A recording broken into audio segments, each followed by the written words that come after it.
On August 5th, 1904, Reverend James Hedges was camped with his wife and children in Julietta, 3 miles west of Kendrick by rail. He was pretending to be on vacation. In reality, he was installing a floor in the new Presbyterian church. To the east, he saw huge dark columns of smoke billowing above the horizon. Upon realizing what he was witnessing, he threw down his hammer and shouted, "Kendrick is burning up!"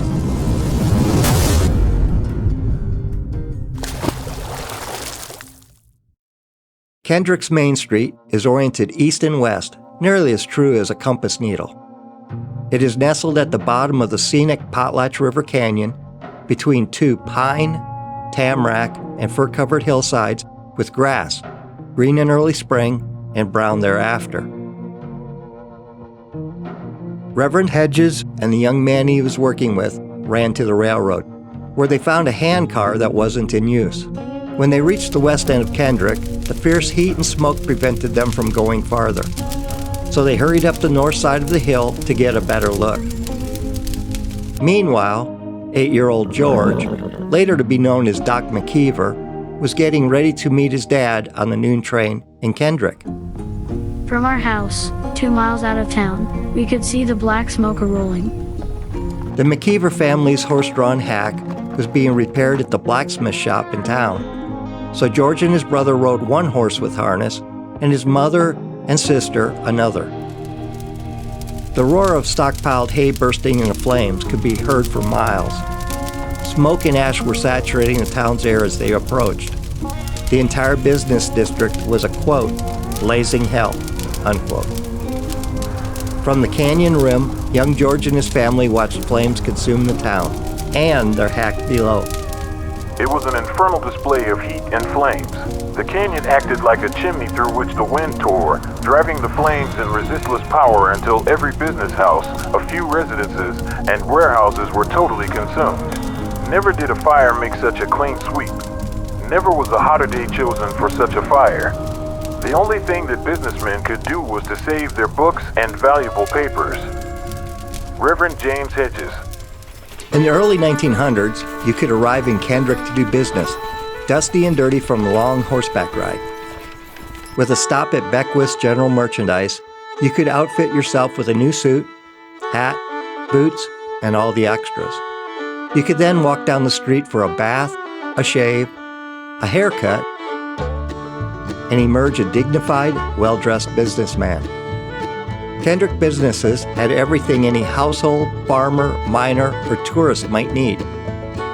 Clothing for the entire family, groceries, seeds, tools, mining supplies, and postal services to send a note home about the traveler's journey.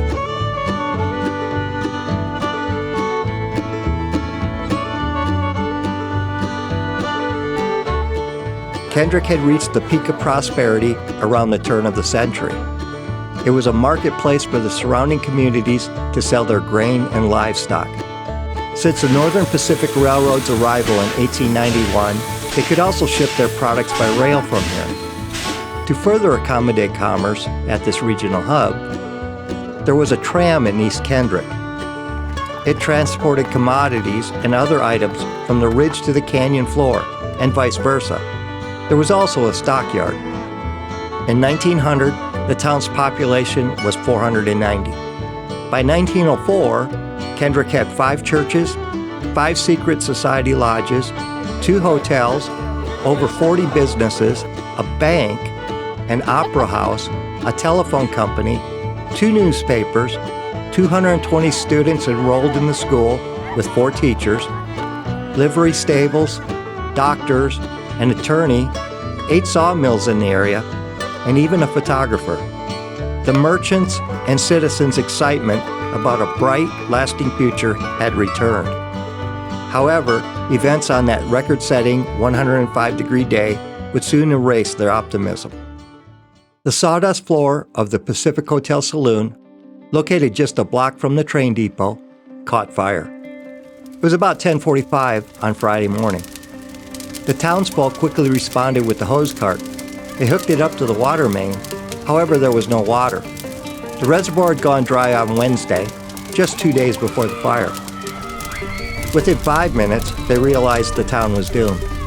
Within 45 minutes, a solid wall of flames rapidly spread and divided the town. Businessmen had no chance to save their inventories. They simply grabbed their records and important papers, then fled up the hillsides to escape the extreme heat. Across the street from the Pacific Hotel was a Lincoln hardware store. The flames spread so rapidly that the employees did not have time to empty their tills. They did, however, remove the dynamite that was on inventory before fleeing for their lives. As the situation worsened, several children were sent up the hillside to a rock structure known as the fort for refuge. Before this repurposing, it was a popular place for the children to play on the ridge above town. In their haste, most of the refugees fled with nothing to eat or drink. One child brought his canteen. He was kind and frugal enough to let each of his comrades have a small sip of water from it. One after another, they watched their own homes go up in flames. Merchants, citizens, and others fought the fire with everything they had, including bucket brigades and wet blankets. Meanwhile, a brisk summer breeze fanned and spread flames that shot over 100 feet in the air with stifling heat. After several exhausting and stressful hours, reality set in. There was nothing to do but retreat and watch as their businesses and homes were incinerated. At that time, there were 8 brick buildings on Main Street. According to reports, they melted like candles. The fire was so swift and devastating that by 2 p.m., it had wiped out 5 blocks, including every business in town. By the time the fire finished devouring structures, it had burned 43 businesses and 19 homes. Everything except the railroad depot. Toward evening, after the flames died down, wagons filled with supplies began arriving from the farms on the ridges outside Kendrick and elsewhere. The children were finally summoned down to supper. The Kendrick Gazette published its first edition after the fire from a tent, as the businesses were still smoldering in the bleak ruins and ashes of what was once Kendrick. It was printed on brown wrapping paper. With praise for the resiliency of the Kendrick citizens, the editor wrote, Kendrick is like the phoenix and rises from the ashes, triumphant even in defeat, and pressing on a more and greater mercantile victory and supremacy than she has ever enjoyed in the past. The Lewiston Evening Teller showed similar compassion. Kendrick has been unfortunate during its existence in suffering great loss from washouts, floods, and fires, and the citizens of that town are to be sympathized with in their heavy loss. In the fire today, no fatalities are reported, which is a source of satisfaction. The catastrophic 1904 fire was not the first major blaze to strike Kendrick. When the town burned to the ground the first time, on August 16, 1892, it was like a passing breeze and scarcely gave the excited residents time to escape with their lives. A terrible calamity. The Moscow Mirror. The fire originated in the Kendrick Advocate newspaper building. It was the predecessor of the Kendrick Gazette. It started around 2 a.m. In less than an hour, it spread to the entire business district, which was constructed entirely of wood and burned with a fierce heat. 4 Japanese and Chinese houseboys from the Gorman Hotel hung wet blankets on the building. They got blisters on their faces and hands, but they saved the hotel. Some residents used railroad boxcars, which were on the siding, to store their household goods and furniture. Horses pulled the cars down the tracks away from the fire. 2 blocks, including 31 businesses and the post office, burned to the ground, causing property damage of $100,000. Nothing remained in the section of town except burning embers and a smoldering mass of ruin. The fire stripped many of everything they owned. H.L. Frost was the owner of the building and the newspaper. He was also an attorney and had his office in the upper story of the building. The townspeople held him personally responsible for the fire. They believed it was of an, quote, incendiary origin, unquote, and another ploy to sell more papers. In retaliation, a lynch mob was formed. and stormed down the street to his residence.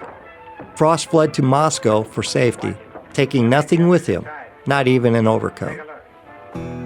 The forms for the newspaper were saved, so no issues were missed. During the 3 months after the fire, businessmen and citizens built 9 sturdy new brick buildings. An electric light system, powered by a steam-driven generating plant, was also installed during this reconstruction. The indomitable spirit and pluck of her citizens was never more apparent. The Kendrick Gazette, 1904. As the smoke was settling, women and children were relocated to homes of friends and relatives. Some took temporary shelter in shacks and tents. Meanwhile, the men remained at the site to recuperate and planned to rapidly rebuild the town. Many slept in the streets since the accommodations were gone. Only one restaurant remained. Early estimates reported the loss to be $300,000 or more. Some businesses and inventories were insured. They wasted no time to rebuild.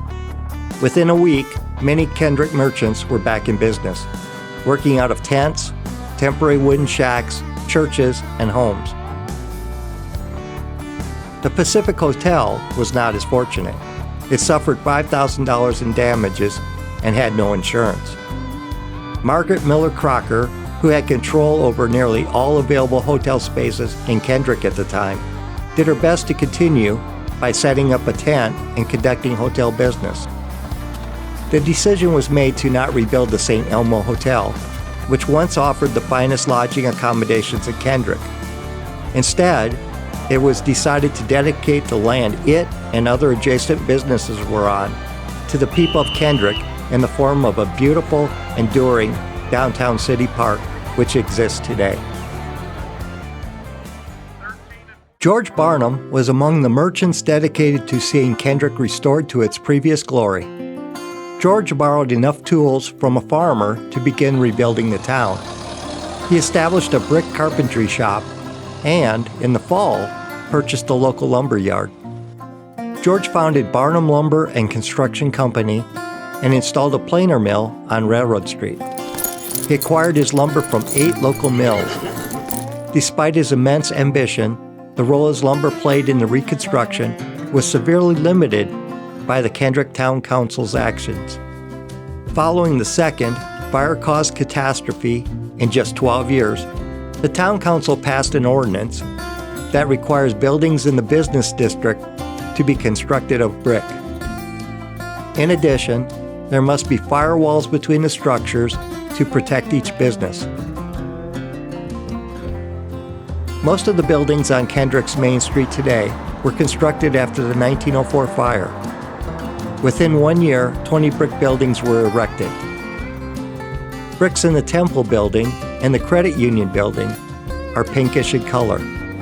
These bricks came from Micah, Washington. The rest of the bricks are from the Kendrick, Julietta, and Cul-de-sac brickyards. In the years preceding the 1904 fire, Joseph Fruchtel settled into Kendrick and established a lucrative brick factory there, Kendrick Brickyard. The pit above town, where the clay was stirred, was horse-powered. The clay was transported in a flume over the sharp cliffs adjacent to the East Kendrick Brick Factory. There, it was scooped out and put into molds that were baked in a kiln. The factory was very labor-intensive and employed many Italians.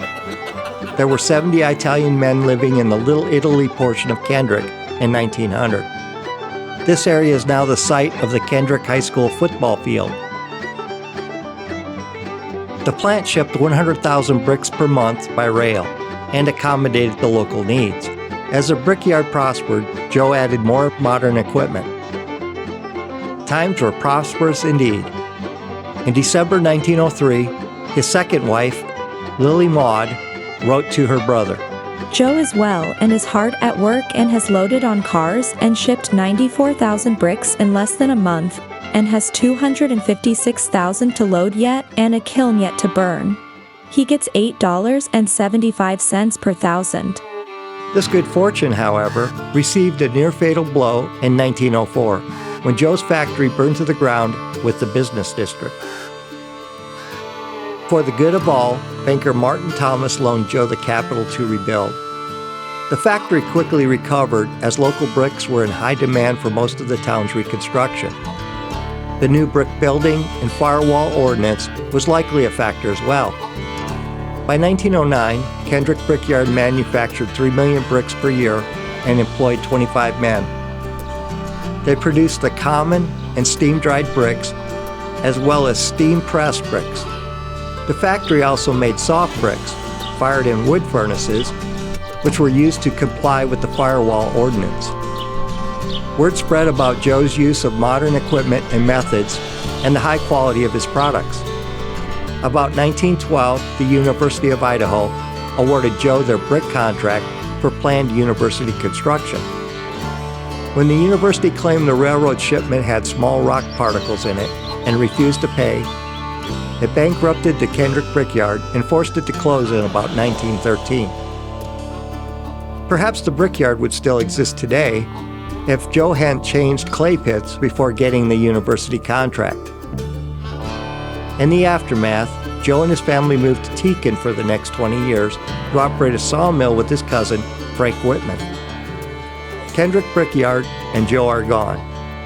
However, pedestrians along Kendrick's main and other streets can still see the red bricks, ornate masonry, and evidence of the firewalls more than a century after the 1904 fire.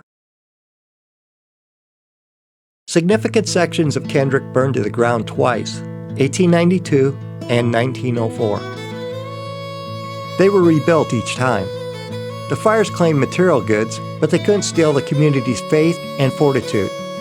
With hope for the future, they started cleanup both times. They could have settled into grieving over their losses. Instead, they started placing orders for building materials and inventories. They rebuilt with bricks, more the second time than the first. The town's buildings and spirit emerged even grander and stronger each time. The mental and emotional strength, courage, and firmness of mind that allowed the people of Kendrick to endure pain, adversity, and difficulty is symbolized in the resiliency of the bricks that line Main and other streets in Kendrick. Generally speaking, bricks of the early 1900s were made by mixing clay, coal dust, and sand with water, shaping them with a mold, drying them for hours, and firing them in a kiln at high temperatures to create durable building units. This process creates strength and permanence in both bricks and communities.